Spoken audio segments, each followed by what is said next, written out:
তাফসিরে কুরতুবে এসেছে, যে ব্যক্তি মরণকে বেশি বেশি স্মরণ করে তার তিনটি দামি জিনিস অর্জিত হয়। প্রথমত, অতি তাড়াতাড়ি তার তওবা নসিব হয়। দ্বিতীয়ত, দুনিয়ার স্বল্প নেয়ামতের উপর তার সন্তুষ্টি লাভ হয়। তৃতীয়ত, ইবাদতের স্বাদ অর্জিত হয়।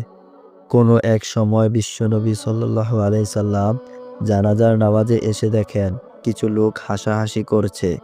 তিনি বলেন, তোমরা যদি জীবনের স্বাদ ছিন্নকারী মৃত্যুকে বেশি বেশি মনে করতে, তাহলে আমি তোমাদের যে অবস্থায় দেখছি অবশ্যই তা থেকে বিরত থাকতে। তোমরা জীবনের স্বাদ ছিন্নকারী মৃত্যুকে খুব বেশি স্মরণ করো, কেননা কবর প্রতিদিন দুনিয়াবাসীকে সম্বোধন করে বলতে থাকে, আমি প্রবাসী মুসাফিরের বাড়ি, আমি নির্জন কুটির, আমি মাটির ঘর, আমি পোকামাকড় ও কীট পতঙ্গের আস্তানা। কোনো ইমানদারকে যখন দাফন করা হয় তখন কবর তাকে বলে, মারহাবা, স্বাগতম। আমার পিঠের উপরে যত লোক চলাফেরা করেছে তাদের মধ্যে তুমি ছিলে আমার নিকট সবচাইতে প্রিয়। আজ তোমাকে আমার নিকট সম্পূর্ণ করা হয়েছে, তুমি আমার কাছেই এসেছ, সুতরাং তুমি শীঘ্রই দেখবে আমি তোমার সাথে কেমন সৌজন্যমূলক ব্যবহার করি।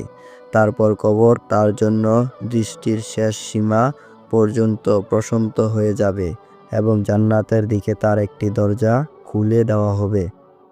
আর অপরাধী, পাপী কিংবা কাফেরকে যখন দাফন করা হয় তখন কবর তাকে বলে, তোমার আগমন অশুভ হোক এবং তোমার জন্য স্বাগতম নেই, কেননা আমার ওপর যত লোক চলাফেরা করেছে তাদের মধ্যে তুমি ছিলে আমার নিকট সবচাইতে ঘৃণিত ও প্রিয়।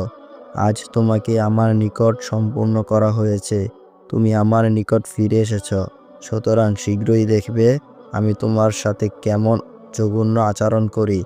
এই বলে সে সংকুচিত হয়ে যাবে এবং তার উপর একেবারে চেপে যাবে, ফলে তার পাঁজরের হাড়সমূহ পরস্পরের মধ্যে ঢুকে যাবে। এ সময় রাসূল সাল্লাল্লাহু আলাইহি সাল্লাম এক হাতের আঙ্গুলের সমূহ অপর হাতের আঙ্গুলে ঢুকিয়ে বললেন। এভাবে তিনি আরও বলেন, তার জন্য এরূপ ৭০টি অজগর সাপ নিয়োজিত করা হবে। এর মধ্যে একটি সাপও যদি পৃথিবীতে একবার ফু দেয় তাহলে এতে কোনো কিছুই উৎপাদন হবে না। হিসাব নিকাশ না হওয়া পর্যন্ত সে অজগরগুলো তাকে ধ্বংসন করতে থাকবে, খামচাতে থাকবে।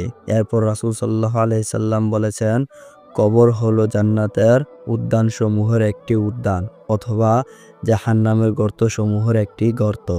বন্ধুরা, গল্পটি কেমন লাগলো কমেন্ট করে জানাবেন, আর এরকম আরও গল্প পেতে চ্যানেলটি সাবস্ক্রাইব করে রাখবেন।